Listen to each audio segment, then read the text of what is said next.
지극정성을 다하는 국민의 방송 KBS 김용민 라이브.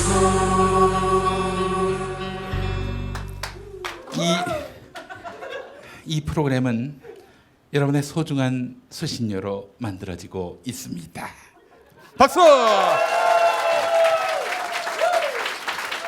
김용민 라이브 특집 공개 방송 자중 콘서트 2부 문을 열었습니다.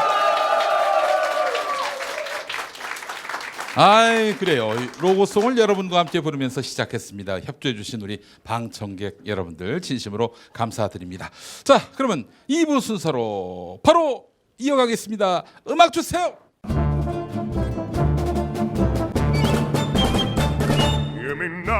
여기도 뉴스 저기도 뉴스, 빡빡한 시사 뉴스 속에서 가슴이 답답하십니까? 자, 그렇다면 어서 오시죠. 네, 휴식을 주는 시간, 한 주에 한 권 맛있는 책을 만난다. 여러분, 코너 제목 함께 불러주셔야겠죠? 책의 맛.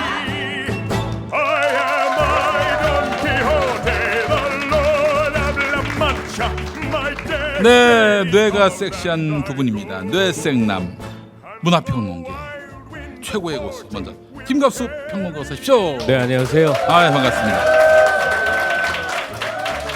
자, 그리고 걸어다니는 국어사전을 넘어서서 백과사전 정선태 국민대 교수님 어서 오십시오. 네, 안녕하세요. 아니, 이렇게 유쾌한 이런 분위기에서 예. 아재 둘이 나와서 분위기 삭힐까봐 아주 걱정이 되네요. 걱정이. 아, 괜찮습니다. 예, 아니 두 분이 워낙 뇌생남이기 때문에 전혀 뭐 분위기가 후지거나 답답하거나 고루하거나 뭐 냄새 나거나 그러지 않습니다. 다 그렇다는 뜻으로 아니 들리네. 전혀 아닙니다. 전혀 아닙니다. 예. 자, 우리 애청자분들을 직접 현장에서 만나시니까 기분이 어떠세요? 네, 좋습니다. 제가 여기를 잘못 알고 벙커원으로 갔었어요. 아, 그러셨어요? 갔는데 아무도 없길래 네. 아, 역시 김용민은 안 되는구나. 다시 우리 카톡을 봤더니 네. 벙커원 교회래요. 예, 그렇습니다. 네, 예. 이 근처에 와도 역시 몇 분 안 계시는구나 했더니 예. 아니네, 들어와 보니까. 그렇습니다. 여기 계신 분들뿐만 아니라 여기 계신 분들 몸속에 기생충까지 합하면은 수만 명이 이럽니다. 수만 명이. 예. 근데 김용민과 기독교 이렇게 안 어울리는 조합이 있나라고 늘 생각을 했는데 예. 또 다른 각도로 요즘 활동하는 것도 있고 예. 이것저것 살펴보면 예. 이런 게 진짜 기독교인가 보다. 아, 그렇습니다. 이런 생각이 예. 들어요.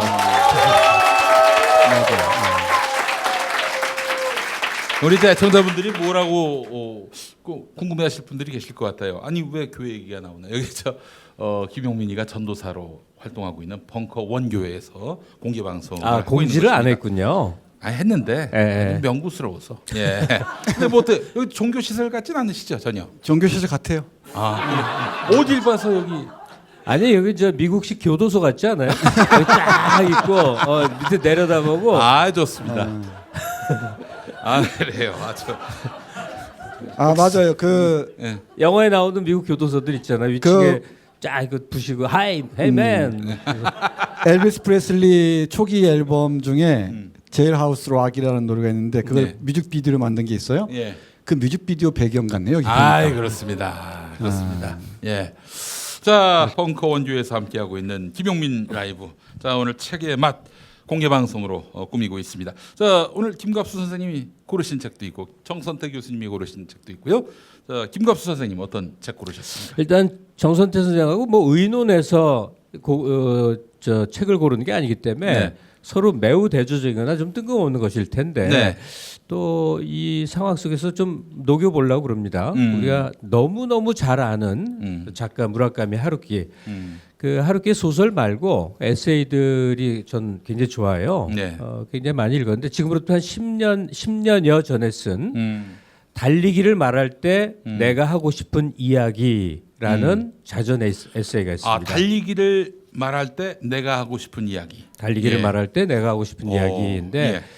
그러니까 뭐라고 그럴까, 위로 주는 책이라고 그럴까, 이렇게 좀 아무것도 일과가 없을 때 네. 아무 페이지나 덜 들춰서 읽으면 굉장히 기분이 좋아지는 그런 책이에요. 에세이예요. 네, 네. 예. 알겠습니다. 자, 무라카미 하루키. 여기 모르시는 분 안 계시죠? 이름은 들어보셨을 거 아닙니까? 아, 어째 하루키를 모르겠어요. 예. 아니 모르는 사람들 꽤 있습니다. 예. 무슨 과자 이름인가 이러신 분들 있나? 그래요. 자, 우선은 이 책에 담겨 있는 그런 줄거리를 한번 좀 먼저 짚어주시겠습니까? 줄거리? 뭐 줄거리랄 거는 없는데 네. 가령 뭐죠? 김용민이라는 사람은 뭐 네. 하는 사람이죠? 정체성이 당신은 누구요? 그러면 정체성이요? 네. 정체성이요. 종합 종교인입니다. 종합 종교인. 맞네. 예, 종합- 조교인이고 예. 방송인이고 예. 사회운동가고 예. 뭐 그런 거잖아요. 예, 그렇습니다. 누가 강요하고 시킨 거 아니잖아요. 미식가도 좀 하나 넣어주시면. 그건 좀 아닌 것 같아. 아, 폭식가. 그러니까 내가 누구냐를 규정해 나가는 책이라고 생각이 들어요. 아니 그렇게 얘기하면 우리 김갑수 선생님은 도대체 정체성이 뭡니까? 난 한량이지. 문학 평론가, 음악 평론가, 그리고 또 출판 평론가. 내가 뭐 하는 사람인지가 영원히 궁금한 한량이죠. 그래요. 연애 전문가. 그건 이제 예전에 이제 접었고 잡으셨어요?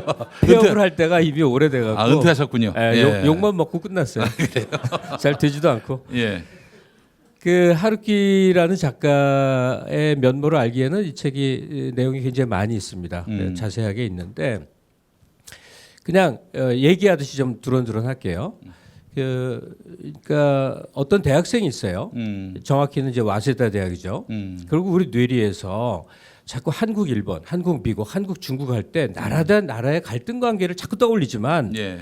더 이상 그러지 않은 수준에 우리나라가 와 있거든요. 어. 우리가 후진국도 아니고. 네네네. 그러니까 어떤 사람이라고 생각하시면 돼요. 그냥 중앙대학교 학생, 네. 뭐 성균관대학교 학생 이쯤 생각하면 되겠죠.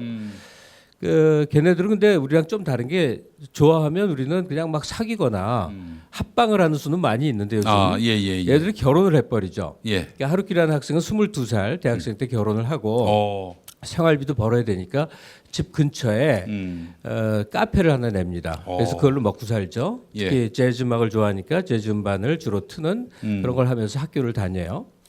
그러던 어느 날 정확히는 1978년 4월 1일 오후 1시 반에 외야수가 야공을 빵 치는 순간 아 나도 소설 써볼까? 라는 생각이 들었대요. 어허.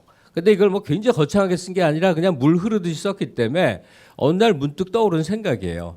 그래서 카페 매장에서 하루 일과가 끝나면 집에 가서 부엌에 탁자들이 다 있잖아요. 예, 예. 그 탁자에 앉아서 뭘 쓰기 시작해서 그러니까 4월 1일 날 마음 먹고 쓰기 시작해서 가을에 바람의 노래를 들어라라는 중편이죠. 이걸 투고를 했는데 이제 당선이 돼서 소위 이제 데뷔라는 것도 하고 소설가라는 것도 되고 그런 와중인데 어느 날 나는 그냥 특별한 이유는 없지만 내 발걸음으로 달리고 싶어라는 생각을 해요. 물론 이런 현실적인 이유도 있어요. 소설이라는 게 체력전인데 몸 관리도 해야지. 네. 내가 하루에 담배를 60개 피나 피는데 세갑이란 얘기죠. 네네. 어마어마한 이제 이 체인 스모커였던 모양인데 등등 생각해서 어느 날 달리기 시작하는데 그 달리기가 20여 년이 흐른 겁니다. 그래서 하루도 쉬지 않고 달렸고 여러 가지 마라톤 대회에 재미삼아 출전도 했고 또 그것 때문에 자기 자신의 정체성이 하나 더 확보가 됩니다. 예, 러너. 그러니까 제 얘기는 하루키가 자기를 정체성을 만들어 나가는 게 이겨야지 성공해야지 뭐 이런 치열함이 아니에요. 어느 날 문득 그것이 좋아졌는데 그걸 계속하는 겁니다. 어느 날 소설을 써보면 되지 않을까라고 하다 그게 생활이 되고 카페를 접는 일을 무척 애석해 해요. 근데 이 병립이 안 되니까 그 과정도 이제 나오고 어느 날 달리기를 해볼까 하다가 그걸 달리기를 오래 하니까 네. 또 하나의 자기 정체성으로 러너라는 게 생깁니다. 이 책 전체는 러너로서 살게 된 자기의 20여 년 동안의 삶의 행보들, 소박한 얘기들, 사사로운 얘기들인데 그 안에서 하고 싶은 얘기를 하고 달리고 싶을 때 달린 그 얘기들이에요. 그리고 러너로서의 이제 이렇게 좀 내용이라고 그럴까? 달리는 사람도 어떤 전문성이 필요하잖아요.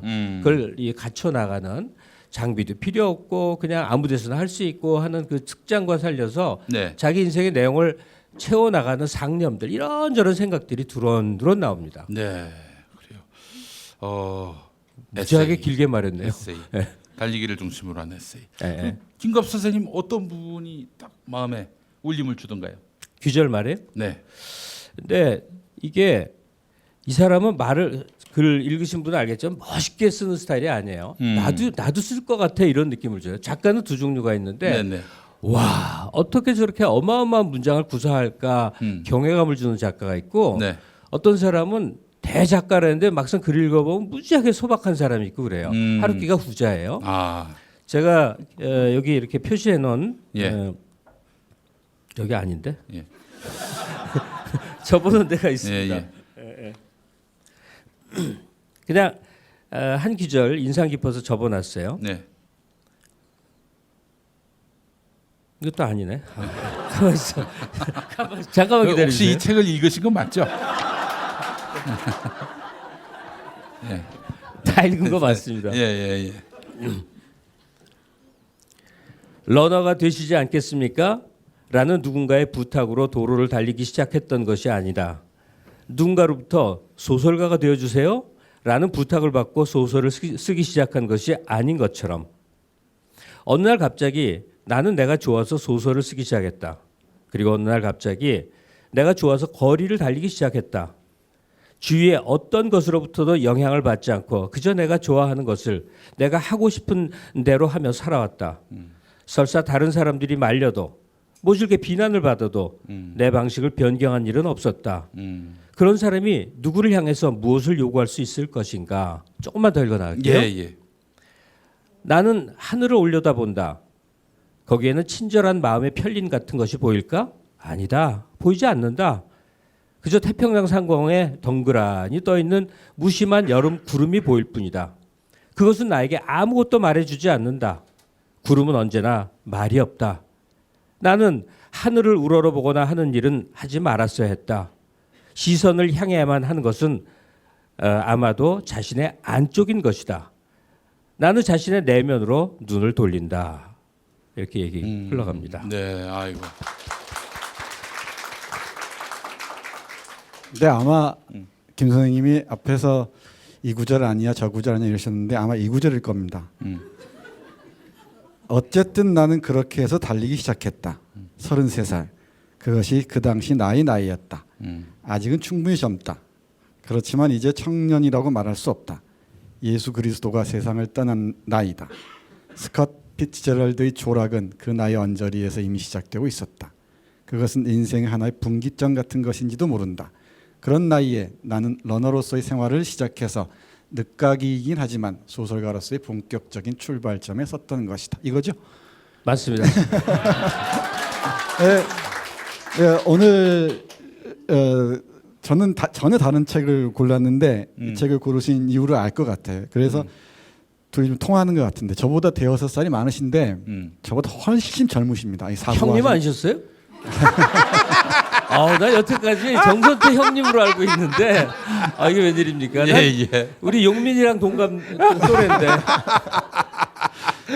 저보다 생각하는 거나 뭐 이런 건 뭐 상상력이 이런 게 훨씬 젊으시고요.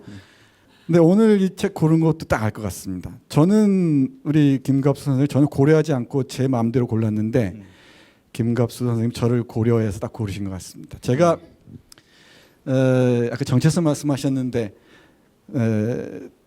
제가 스스로 만들어낸 말 중에 가장 아끼는 말이 이겁니다. 우리의 인생은 어느 날 갑자기 빚어진다.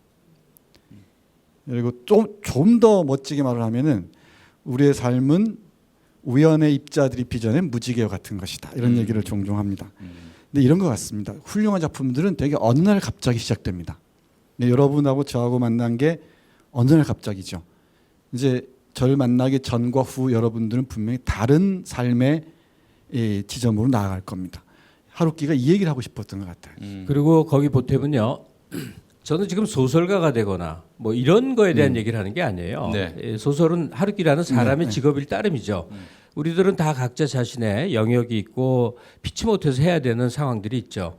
근데 삶의 행복은 무엇을 통해서 얻어지는가라는 건데 첫째 이제 하루키가 갖고 있는 나는 엄청나게 대단한 성공을 거둘 거야라는 생각 자체를 하지 않는 자신의 안쪽에 내면에 관심을 갖고 그리고 어느 날 무엇을 좋아하게 됐을 때 그것을 긴 세월 계속 반복하면서 자기 정체성으로 가져가는 일.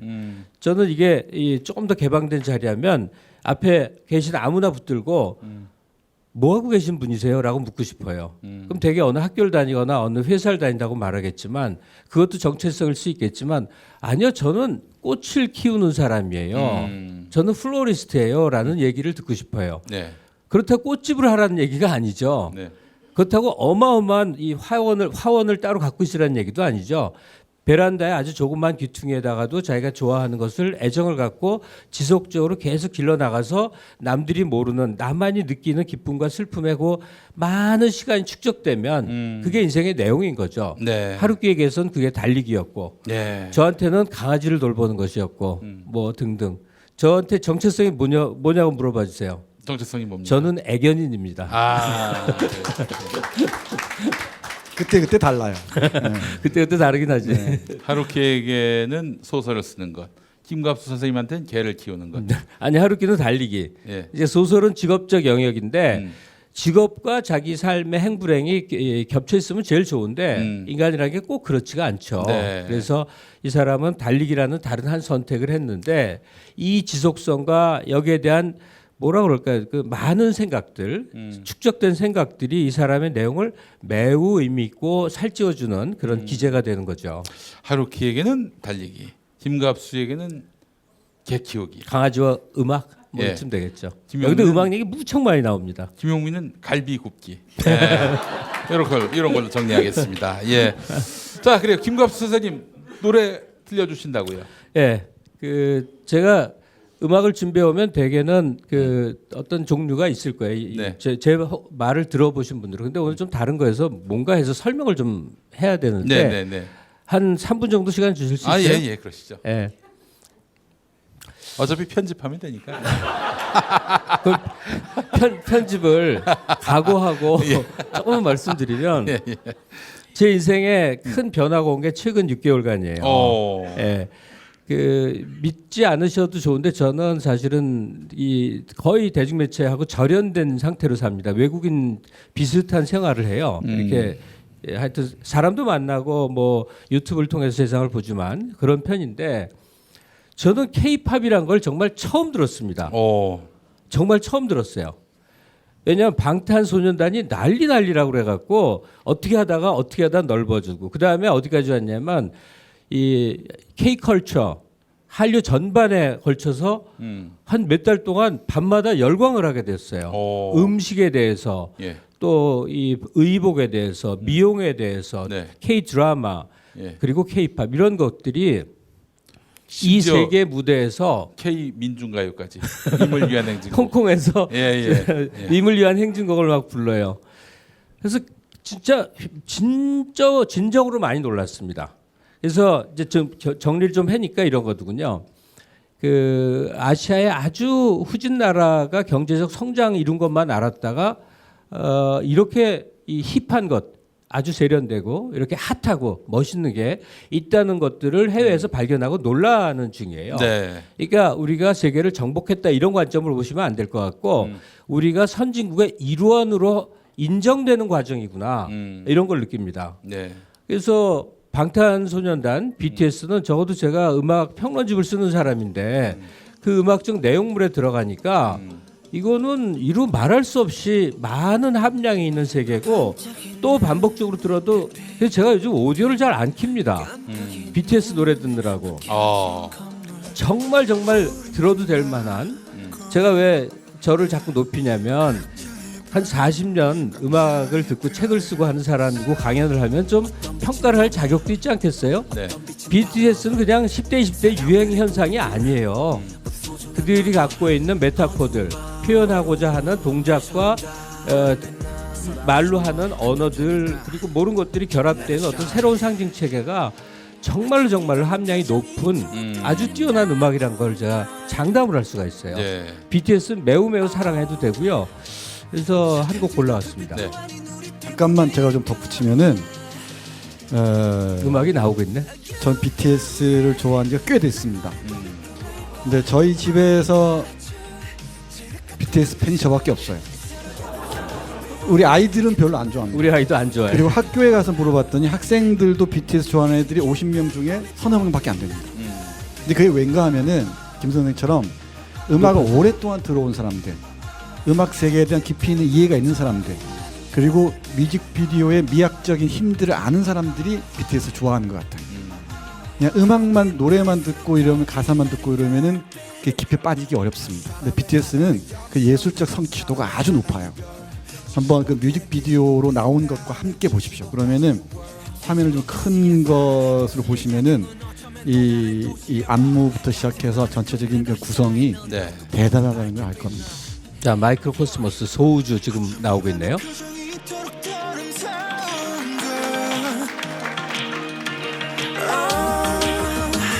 저 어둠도 달빛도 아닌 우리 때문일 거야. You got me, 난 너를 보며 꿈을 꿔. I got you, 지옥 같은 밤들 속 서로가 본 서로의 빛 같은 말을 하고 있었던 거야. 우린 가장 깊은 밤에 더 빛나는 별빛.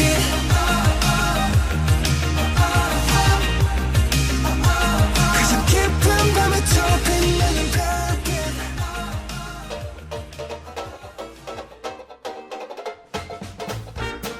저녁이 되면 의무감으로 김용민 라이브 듣고 계시죠?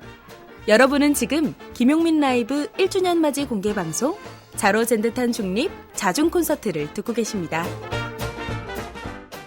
김용민 라이브 특집 공개 방송 자중 콘서트 2부 책의 맛으로 함께하고 있습니다. 자, 이번엔 정선태 교수님이 고르신 책 뭡니까?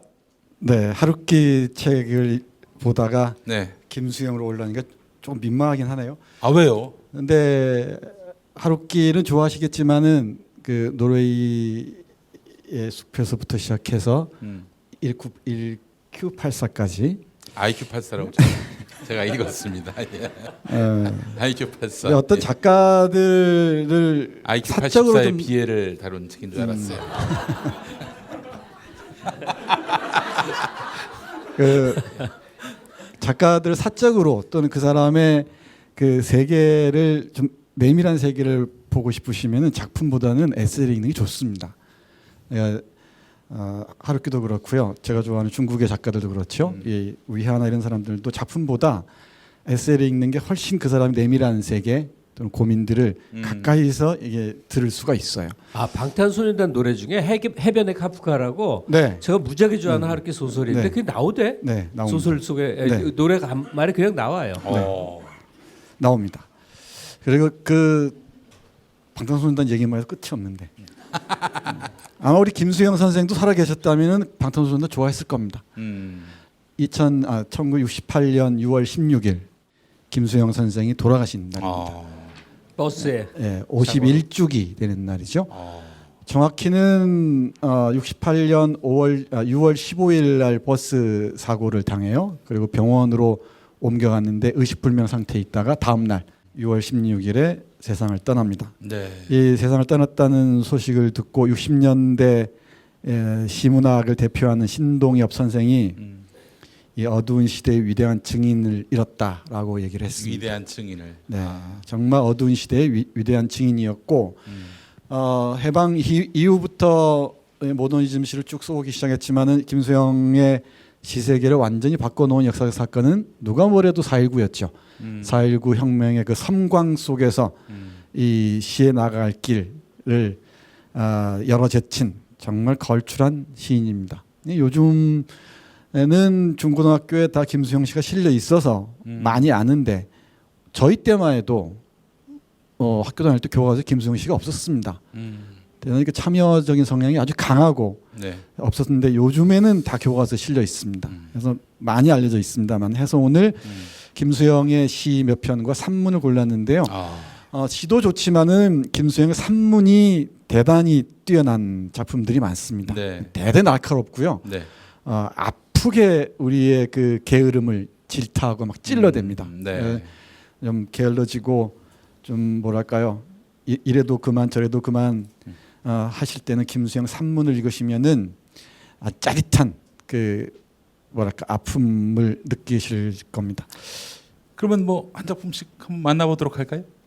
네, 그러죠. 네. 21년생이고 68년에 돌아가셨으니까 식민지 시대의 젊은 시절 다 보내셨죠. 보냈는데 그래서 이 좋은 시들이 참 많은데 그러면서 식민지를 어떻게 넘어설 것인가, 그리고 이 혁명과 반혁명 시대를 어떻게 살아갈 것인가를 고민을 많이 하는데 제가 좋아하는 시 중에 일부만 보겠습니다. 네. 이 어느 날 고궁을 나오면서라는 시인데요. 자, 음악을 좀 깔고 소개해 주시죠.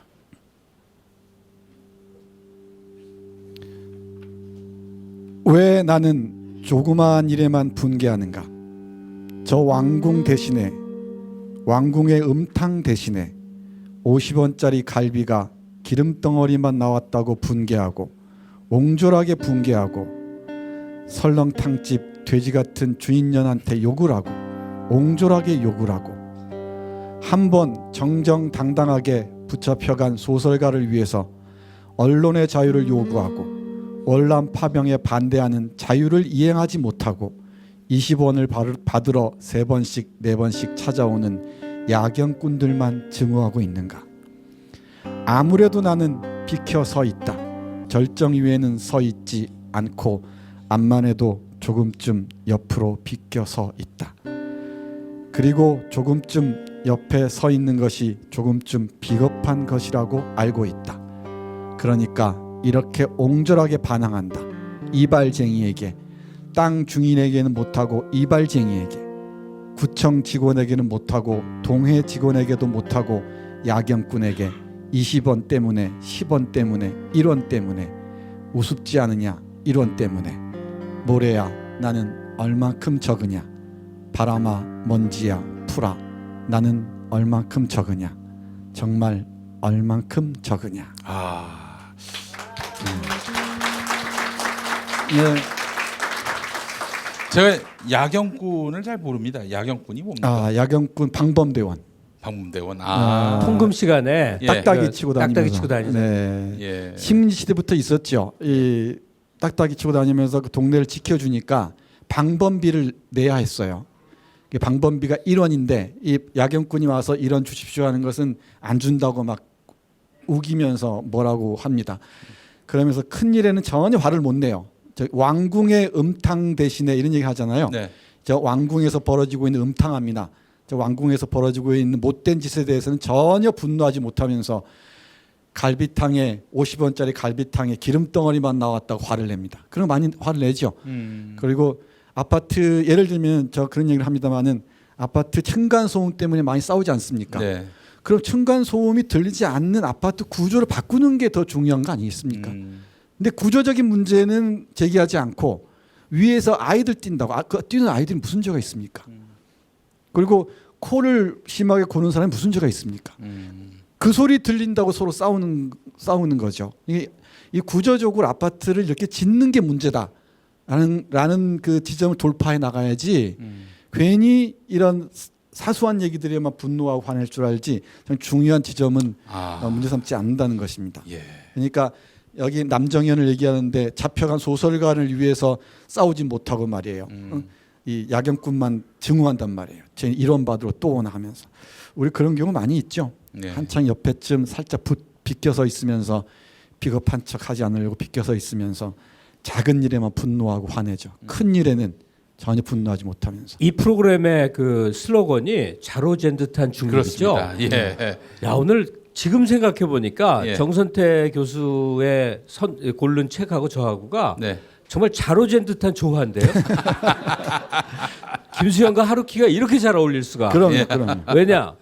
지금 한 인간은 두 가지를 복합적으로 갖고 사는 거거든요. 개인이면서 사회 일원으로. 그러니까 지금 김수영이 끊임없이 우리의 이 머리를 탕탕탕탕 때리는 건 뭐냐면 이 소시민적 안락, 소시민적 그 뭐라 그럴까 잠들음 이거를 욕망. 깨우치는 거거든요. 소시민적 욕망 뭐 이런 거. 아니 소시민적으로 그냥 현실에 만족하고 왜 그렇다고 해주세요. 좀. 진짜 MC인데 면을 좀 세워주셔야지 지금. 제가 몇 마디 했다고. 아니 그러니까 우리가 사회적 각성에 대한 생각이 있지만 실제 삶은 그냥 쪼잔하게 살잖아요. 네. 조금만 비겁하면 인생이 즐겁다 이런 식으로 살잖아요. 네. 이런 이 김수영의 각성의 목소리도 있는 반면에 한 개인으로 안에 내면의 세로에 귀 기울이며 중심으로 살아가는 것이 궁극적인 삶의 행복이 아니겠는가. 사회 인식을 갖고 있으면서 나 자신에게 또한 의미를 부여하고 내 삶의 행위와 반경을 내가 스스로 규정해 나갈 수 있는 그런 태도를 말하고 그러니까 야 너무 어마어마한 사람들이지만 하루키처럼 생각하고 김수영처럼 살아가면 인생은 완성되는 거겠네. 그렇죠? 그렇게 맞습니다. 합시다. 아유. 맞습니다. 자, 교수님 다음 작품 소개해 주시겠습니까? 네, 작품들을 많이 준비했는데 시간이 허락할지 모르겠습니다. 김수영 문학의 역사적인 결절점은 누가 뭐래도 4.19죠. 그리고 4.19. 이 4.19 혁명이 채 1년도 되지 않아서 군합발에 짓밟히는 것으로 실패하고 네. 맙니다. 그 절망이 얼마나 대단했겠습니까? 네. 그 중에 잘 알려지지 않은 시인데 오늘 특별하게 골라봤습니다. 이 기도라는 작품입니다. 기도. 오. 부제가 4.19 순국 학도 위령제에 붙이는 노래입니다. 네. 4.19 때 젊은 중학생, 고등학생들 그리고 젊은 대학생들이 많이 죽잖아요. 네. 공식적인 통계만 해도 제 기억이 맞다면 155명 요쯤 될 겁니다. 이런 많은 젊은이들이 죽어갑니다. 그런데 또 정치인들은 혁명을 어떻게든 자기 편으로 끌어들이려고 또는 자기 이익에 맞게 입맛에 맞게 조정하려고 애를 쓰죠. 네. 길게 봐서 8개월 정도 제대로 안 간다 그럽니다. 네. 이 기도 중에서 몇 년만 보겠습니다. 네. 이 자, 이것도 역시 음악을. 음악 없는 게 더 나을 것 같습니다. 그래요? 제 목소리 자체가 음악까지 포함하고 있어서 정선태도 좀 하네. 저희가 공개 방송은 좀 됩니다. 그런데 전화 녹음은 안 돼요. 예. 안 되는데 여기 그 1년 마지막 년이 이럽니다. 이렇게 적혀 있습니다. 시를 쓰는 마음으로 꽃을 꺾는 마음으로 자는 아이의 고운 숨소리를 듣는 마음으로 죽은 옛 연인을 찾는 마음으로 잊어버린 길을 다시 찾은 반가운 마음으로 우리가 찾은 혁명의 마지막까지 이룩하자라고 얘기를 합니다. 시를 쓰는 마음으로 네. 우리가 찾은 혁명을 마지막까지 근데 이룩하자. 혁명이라는 게 쉬운 일이 아니라는 거 다 알죠. 네. 늘 반동이 따르게 되고요. 우리 프랑스 혁명에서 보듯이 또 온갖 정글 같은 상황이 펼쳐지고 여기서 온갖 뱀 같은 놈 그리고 온갖 그 살쾡이 같은 놈들이 판을 치게 되겠죠. 혁명을 서로 이 자기 편으로 끌어들이기 위해서 혁명 세력들을 이와 관련해서 이 구절은 꼭 여러분들께 들려드리고 싶습니다. 예. 이렇게 김수영은 씁니다.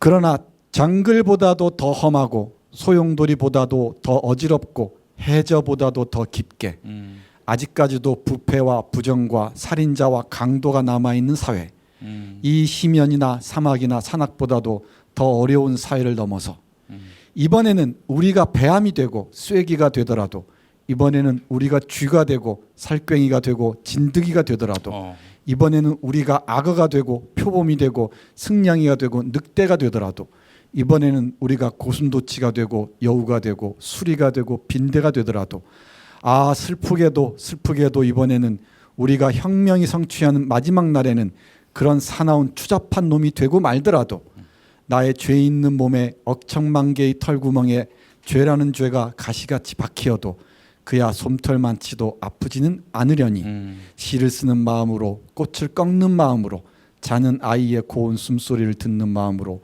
죽은 옛 연인을 찾는 마음으로 잊어버린 길을 다시 찾은 반가운 마음으로 우리는 우리가 찾은 혁명을 마지막까지 이룩하자.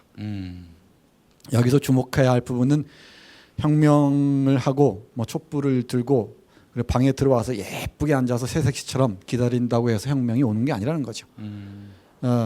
이 혁명을 어떻게든 무찌르려고 하는 자들, 어떻게든 무화하려고 하는 자들이 왜 없지 않겠습니까? 역사에서 다 그랬죠. 그 골목마다. 근데 김수영은 4.19 이후에 그 순국한 학생들 앞에서 이렇게 얘기합니다. 우리가 뱀이 되고 쐐기가 되고 살쾡이가 되고 표범이 되더라도 이 혁명을 그냥 내보낼 수는 없다는 거죠. 우리가 혁명이 성취하는 우리가 혁명이 성취하는 마지막 날에는 그런 사나운 추잡한 놈이 되고 말더라도 네. 이 무슨 뜻인지요? 네, 혁명이 마지막 그 성취되는 날에는 우리가 추잡한 놈으로 남다 할지라도 혁명을 위해서라면은 이 싸움은 계속해 나가야 한다는 게 김수정의 다짐이었던 것 같습니다. 왜 추잡한 놈이 되는 겁니까? 뭐 남들이 보기엔 추잡하게 보이겠죠. 얼마나 추잡하겠습니까? 네. 그러니까 아니 저는 한국 사회를 예로 드는 게 아니고 프랑스 혁명을 예로 들겠습니다만은 테르미도르 반동을 전후한 시기에 반혁명 세력들이 혁명 세력을 뭐라고 얘기했습니까? 다 뱀이고 표범이고 살쾡이 같은 놈들이죠. 그 왕당파들이 보기에는 네. 왜 그렇지 않겠습니까? 근데 우리 사회는 어쩐지 모르겠습니다. 우리 사회는 대단히 아름다운 사회에서 뭐 이렇지는 않겠지만은 네. 적어도 프랑스 혁명 당시에는 그랬다는 것만 빙 둘러서 말씀드리도록 하겠습니다. 네, 프랑스 혁명을 주도했던 사람들이 다 무슨 정치적 야심이 있어서 또 나름대로 권력을 얻고자 이렇게 역모를 꾀했다 이런 식으로 이제 비난을 했다는 거죠. 당연하죠. 지금도 프랑스에 왕당파가 있습니다. 잘 아시죠? 지금도 왕당파 세력들이 남아서 아직도 이 부르봉 왕조를 그리워하고 아직도요? 그럼요. 2019년에. 그럼요.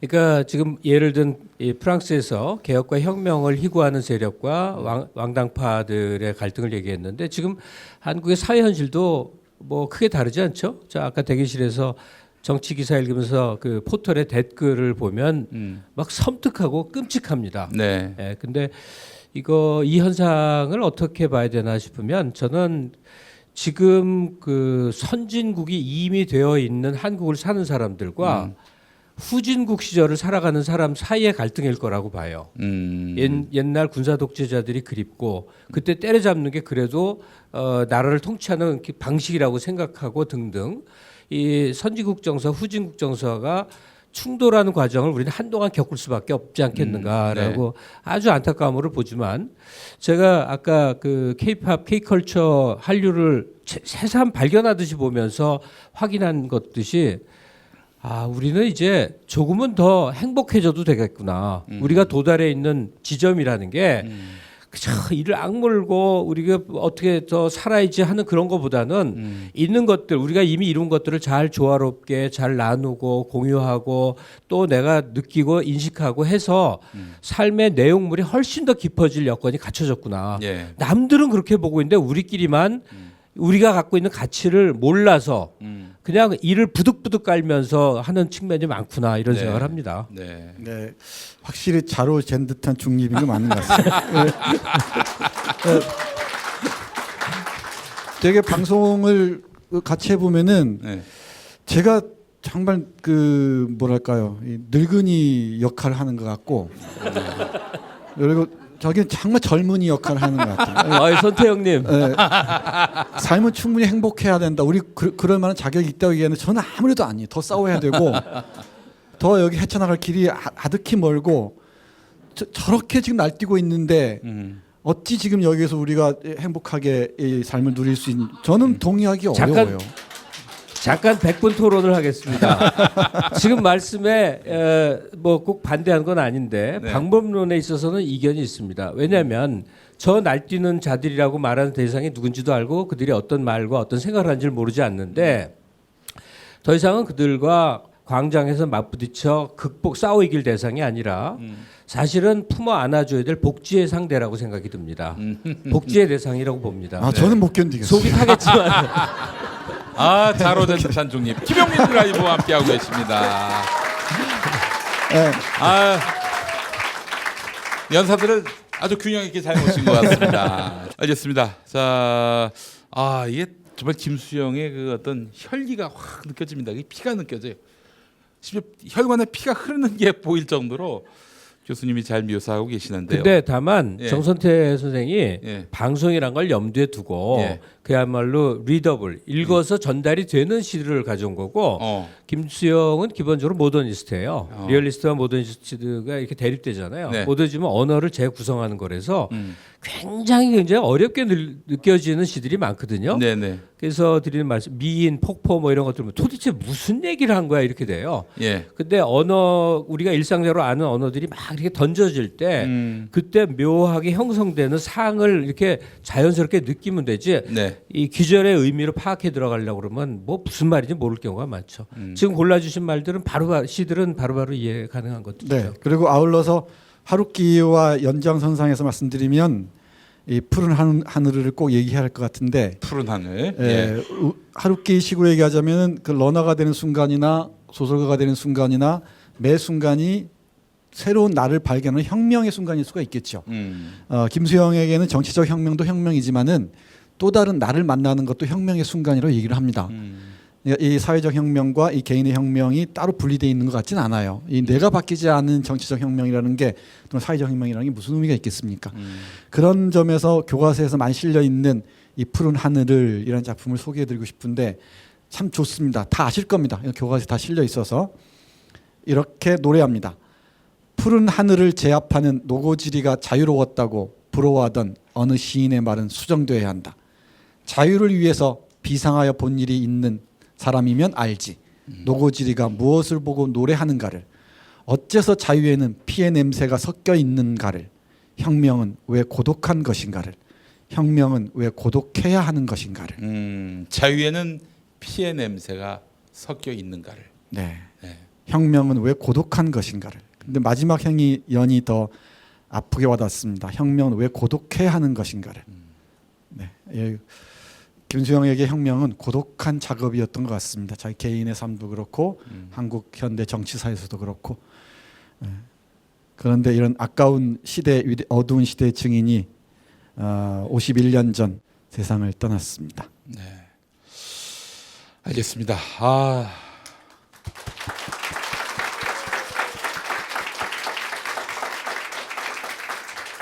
오늘 책의 맛, 앞서 무라카미 하루키의 작품 그리고 김수영의 작품을 만나봤는데, 자, 두 분과 함께한 시간, 깊은 울림과 감동 그리고 마음에 영향을 주는 시간이었습니다. 어떠셨어요, 오늘 이 시간? 네, 사실은 요즘 이제 하고 싶은 얘기가 이렇게 꽉 차 있는데 네. 벌써 이게 이런 쪽의 얘기를 다른 표현으로 한 거지만 세 번째인데도 항상 전달이 안 된다는 좀 안타까움이 있는데. 네. 이 정도 수준에 우리가 와 있구나를 왜 우리가 인식을 못했나 이거예요. 그래서 적어도 삶의 행복은 외적 조건도 어느 정도 따라줘야지. 네네. 그냥 헐벗고 굶주리는데 나 혼자 나물 먹고 물 마시고 행복해, 이건 가짜거든요. 네네네. 반대로 우리는 대단히 많은 성취와 내용물을 이미 획득했는데 마음이 가난해 갖고 그 일을 악물면서 죽이자 살리자 이러는 게 너무 많구나. 예. 그래서 국뽕이 된 거예요. 그러니까 K컬처, 그러니까 한류라고 부를 수 있는 내용물들은 뭐냐면 사실은 경제적 토대나 문화적 지적 토대에서 나오는 것이지. 네. 어느 날 뛰어난 애들 매치 스포츠를 잘하고 노래를 잘하고 뭐 그런 건 아니잖아요. 그 큰 한국 사회 전반적인 성장이란 걸 배경으로 하고 있잖아요. 예. 저는 하루키를 들여다보면 굉장히 웃긴 거야. 이 사람이 70년도에 대학 다니면서 소설 쓰기 시작해서 그때 일본적 환경하고 우리나라가 완전히 똑같아요. 예. 전공투, 우리나라 치면 전대업 시절 보내고 나서 사회가 안정기에 접어들려니까 과격 세력들이 그 안정적 변화에 대해서 이제 분노하는 극단적 움직임들이 있는 그 환경과 똑같거든요. 예. 그러면 하루키는 뭐 했느냐? 배경에만 까는 거죠. 그러니까 우리가 대학 시절에 하루키를 읽을 때는 엄청 욕했던 대상이에요. 너는 이 엄혹한 현실에서 재즈 음악이나 듣고 멋있는 그 뭐 이렇게 음식들 만들어 먹는 얘기를 쓰고 있니? 그랬단 말이에요. 예. 근데 우리는 항상 이 상반되는 것들을 교차해서 살고 있다는 얘기죠. 그러니까 지금의 엄혹한 현실도 현실이고 내 개인의 삶을 풍요롭고 의미 있게 하는 조건도 갖고 있고 이 두 가지를 네. 동시에 가는 것이지. 예. 이 30년 전 거리의 혁명투사처럼 우리라도 살라고 강요할 수도 없고 그래도 안 된다고 생각해요.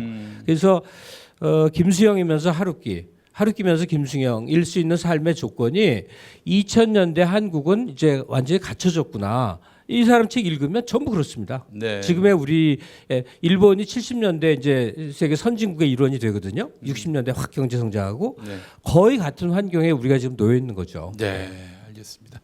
교수님. 네. 반박하시려고 하면 하세요. 아니 반박이 아니고 더 싸워야 됩니다. 네. 혁명은 왜 피의 냄새가 나야 되는지를, 혁명은 왜 고독해야 되는지를. 네. 혁명 고독해야 됩니다. 그리고 이 고독하게 이 혁명을 사유하고 상상하는 사람들이 있으니까 또 노는 사람들도 있을 수 있겠죠. 네. 그리고 죄송합니다. 네.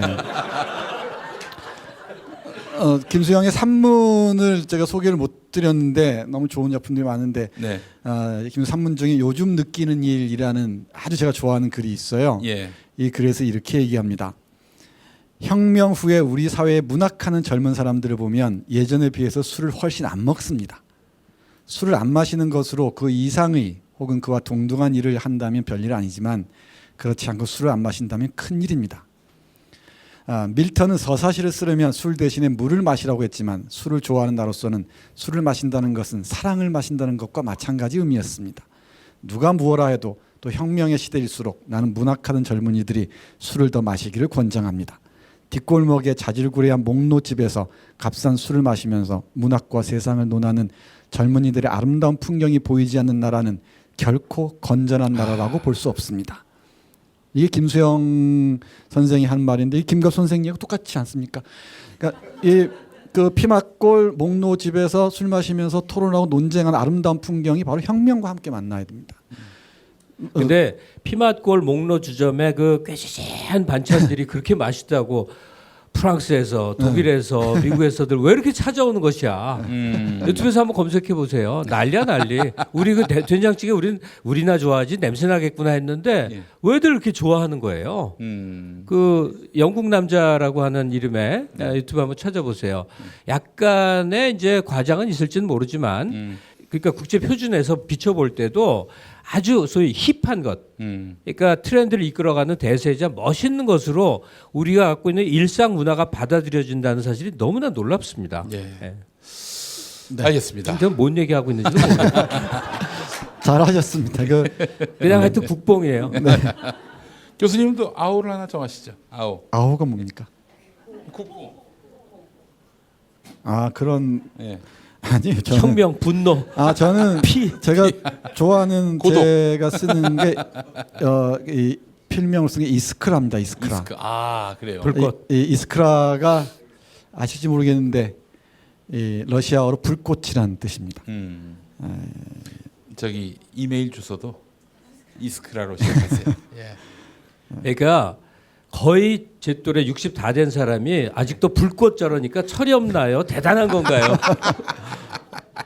결론 여러분들이 내려주세요. 예, 알겠습니다. 자, 책의 맛 마무리하면서 김갑수 선생님 한 곡 더 추천해 주시죠. 예, 오늘 말하고 싶은 게 전달이 되는지 모르겠으나 이제 하루키 얘기하면서 BTS의 소우주란 노래를 들었고요. 네. 그리고 하루키 생각하면 하루키가 한 30살에 요절했으면 다른 사람이었겠죠. 지금 이제 70대 나이에도 계속 작품을 씁니다. 또 항상 겹쳐 떠오르는 사람이 또 하나가 밥 딜런이에요. 밥 딜런. 네. 그러니까 지금은 하루키도 밥 딜런도 너무 어마어마해져 버리니까 그 대상을 생각하면 마음에 부담감이 느껴지죠. 네. 근데 이들의 초창기 시절을 처음 발견해서 계속 평생 온 저 같은 사람한테는 그냥 넋두리고 인생 얘기처럼 들려요. 네. 밥 딜런 노래 자서전 중에 바람만이 한 대답이란 책은 정말 상상을 초월한 베스트셀러가 되는데 저도 읽었는데 읽으면 전부 일상 얘기만 나옵니다. 장모랑 만났는데 아내가 무슨 반찬을 해줘갖고 천하의 밥 딜런이 이렇게 부엌에서 요리하는 너무 소박한 사람인 게 굉장히 놀랍거든요. 그러니까 모든 예상을 깨는 거죠. 지금 나온 노래는 Stuck Inside of Mobile with the Memphis Blues Again 이라는 노래인데 네. 그러니까 차에 그냥 틀어 박혀서 네. 멤피스 블루스 그러니까 우리 지금 삼류 유행가 뽕짝이나 들으면서 그냥 어정어정 돌아다니는 인생이네 라고 그냥 인생을 의미도 없이 가치도 없이 막 사는 사람에 대한 얘기거든요. 근데 그게 묘하게 설득력 있게 다가오는데 한 5분여 되는 이 노래 완청했으면 좋겠습니다. 예, 알겠습니다. 자, 지금까지 김갑수 문화평론가 정선태 국민대 교수 두 분과 함께했습니다. 책의 맛 좋은 시간이었습니다. 네, 네, 즐거웠습니다. 고맙습니다. 네. 자, 노래 들으면서 두 분과 인사 나누겠습니다. 두 분 감사했고요. 김용민 라이브 자중 콘서트 마무리하겠습니다. 고맙습니다. Post office has been stolen and the mailbox is locked. Oh, Mama, can this really be the end? To be stuck inside a Mobile with the Memphis Blues again.